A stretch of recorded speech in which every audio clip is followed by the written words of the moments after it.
sini ada pengertian analisis faktor. Analisis faktor merupakan studi tentang keterhubungan antara sekumpulan variabel dalam usaha menemukan sekumpulan variabel baru.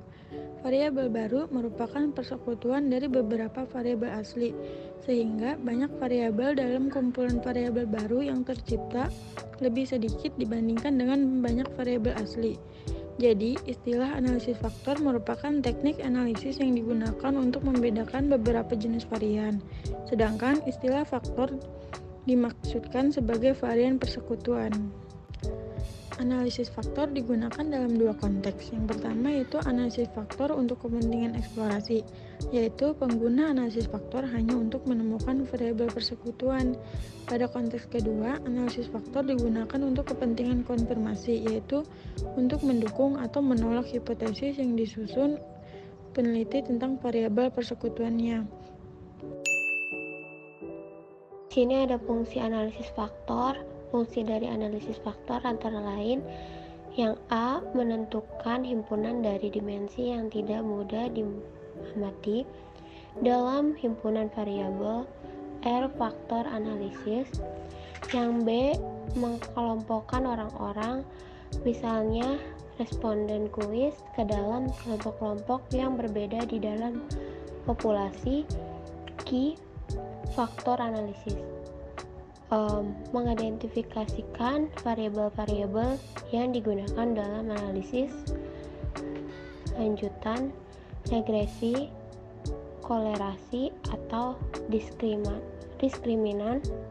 Yang D. Membentuk himpunan dari variabel dengan lebih sedikit untuk menggantikan sebagian atau seluruh himpunan variabel awal. Yang E. Menganalisis suatu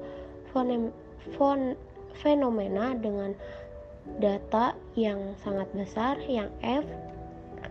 Menjabarkan atau menguraikan suatu kaitan yang kompleks di antara fenomena ke dalam fungsi, kesatuan-kesatuan, atau ke dalam bagian-bagiannya, dan dapat mengidentifikasikan pengaruh dari luar independen. Lalu ada tujuan analisis faktor. Yang pertama yaitu data summarization, yakni mengidentifikasi adanya hubungan antar variabel dengan melakukan uji korelasi. Uji korelasi sini ialah pengujian hubungan pada variabel-variabel.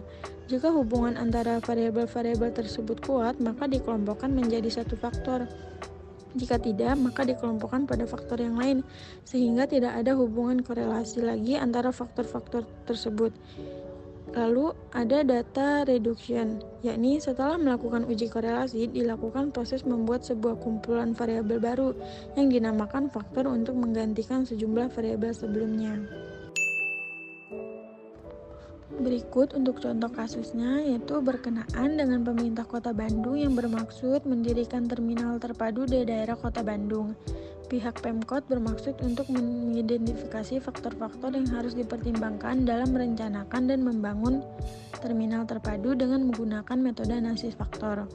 Untuk itu dikumpulkan data 10 variabel dari 17 kecamatan Kota Bandung. Variabel-variabel yang dikumpulkan yaitu variabel 1, jumlah preman atau calon angkatan umum atau orang. Variabel 2 itu hierarki kecamatan dalam lingkup daerah, skor. Variabel 3 yaitu skala pelayanan kecamatan, skor. Variabel 4 yaitu jumlah warga kecamatan, KK.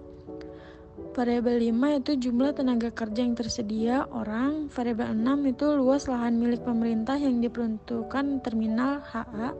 Variabel 7 itu luas tanah milik perorangan, HA. Variabel 8 yaitu jumlah keuangan kecamatan, RP. Variabel 9 yaitu panjang luas jalan, KM. Variabel 10 yaitu kinerja pemasaran, skor. Untuk dapat melakukan penilaian terhadap kelayakan variabel di atas, yang perlu diperhatikan bahwa satuan yang dimiliki oleh data variabel ternyata sangat bervariasi, pH, skor, kilometer, rupiah, dan lain-lain. Oleh karena itu, proses penilaian variabel untuk kasus dengan data yang bervariasi dalam besaran dilakukan dengan dua tahapan, yaitu standarisasi data dengan z-score, dan penilaian variabel. Perlunya dilakukan standarisasi terlebih dahulu mengandung maksud untuk menghindari munculnya perbedaan yang sangat mencolok sehingga akan menyebabkan bias dalam analisis faktor. Namun, apabila data yang dimiliki tidak bervariasi dalam besaran, dapat langsung melakukan langkah penilaian tanpa melakukan tahapan standarisasi terlebih dahulu. Nilai determinan yang hasilnya adalah 2,292 kali 10 ini berarti menunjukkan nilai yang mendekati 0, dan inilah yang diharapkan determinat kosong. Nilai KMO and Bartholds test adalah 0,618 dengan signifikasi 0,00. Oleh karena itu, nilai tersebut sudah ada di atas 0,6 dan signifikasi jauh di bawah 0,05, maka variabel dan sampel yang ada sebenarnya cukup dapat dianalisis lebih lanjut.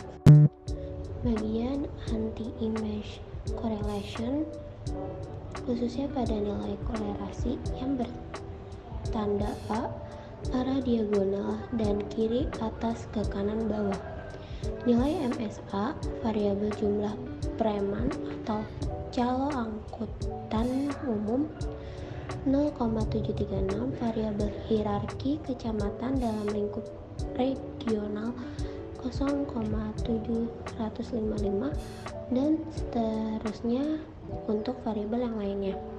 Dengan kriteria nilai MSA tersebut, terlihat MSA variabel luas lahan milik pemerintah 0,772 jumlah keuangan kecamatan 0,382, dan kinerja prasarana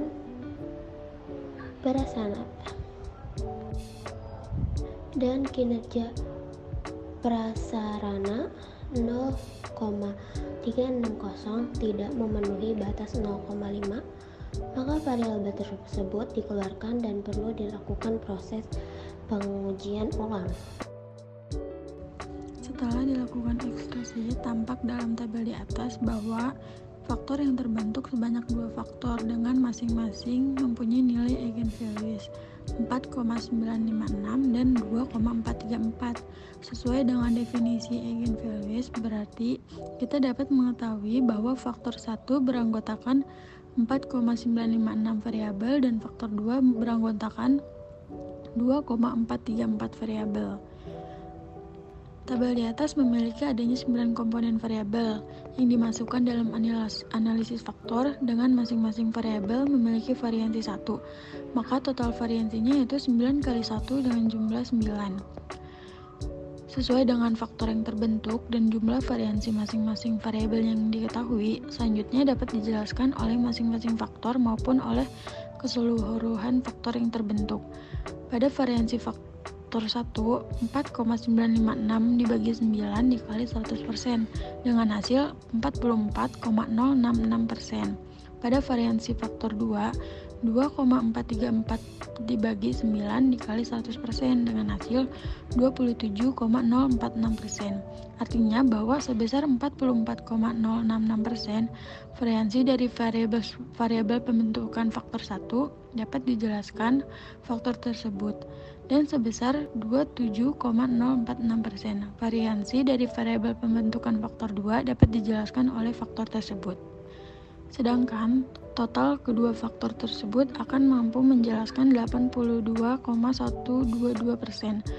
atau 44,066% ditambah 27,046% dari variabilitas ke-9 variabel asli tersebut. Dari tabel komponen matris di atas dapat pula diketahui distribusi variabel terhadap dua faktor yang terbentuk. Cara yang dilakukan untuk melihat distribusi variabel tersebut yaitu dengan membandingkan nilai loading faktor semua variabel dan faktor-faktor yang ada. Misal, Kolerasi variabel jumlah preman atau calo angkutan umum dengan faktor min 1 adalah plus 0,946, berarti menunjukkan hubungan yang sangat kuat, sedangkan dengan faktor min 2 mempunyai kolerasi min 0,211, yang berarti tidak adanya hubungan antar variabel jumlah preman atau calo angkutan umum dengan faktor min 2. Dengan demikian, variabel jumlah preman atau calo angkutan umum dimasukkan dengan komponen faktor min 1. Hal ini berlaku pula untuk variabel lainnya. Apabila dalam ekstraksi yang dilakukan ini masih dirasa belum dapat diyakini, misalnya masih ada suatu variabel yang belum jelas akan menjadi komponen faktor mana, maka langkah rotasi harus dilakukan. Sebagai contoh dalam kasus ini yaitu variabel luas tanah milik perorangan yang mempunyai nilai loading faktor pada faktor min 1, yaitu plus 0,579. Faktor min 1 yaitu plus 0,579, dan pada faktor min 2 yaitu min 0,505. Hal ini masih belum dapat diyakini di variabel tersebut akan masuk dalam komponen faktor min 1 dan faktor min 2. Setelah dilakukan proses rotasi dengan metode Varimax, hasilnya setelah dilakukan rotasi dapat disimpulkan faktor min 1 mempunyai komponen variabel-variabel. Yang pertama, jumlah preman atau calo angkutan umum. 2. Hierarki kecamatan dalam lingkup daerah. 3. Skala pelayanan kecamatan. 4. Panjang ruas jalan. 5. Jumlah tenaga kerja yang tersedia. 6. Jumlah warga kecamatan. 7. Luas tanah milik perorangan. Yang kedua, faktor min 2 mempunyai komponen variabel-variabel. Yang pertama, kinerja prasarana. Yang kedua, jumlah keuangan kecamatan.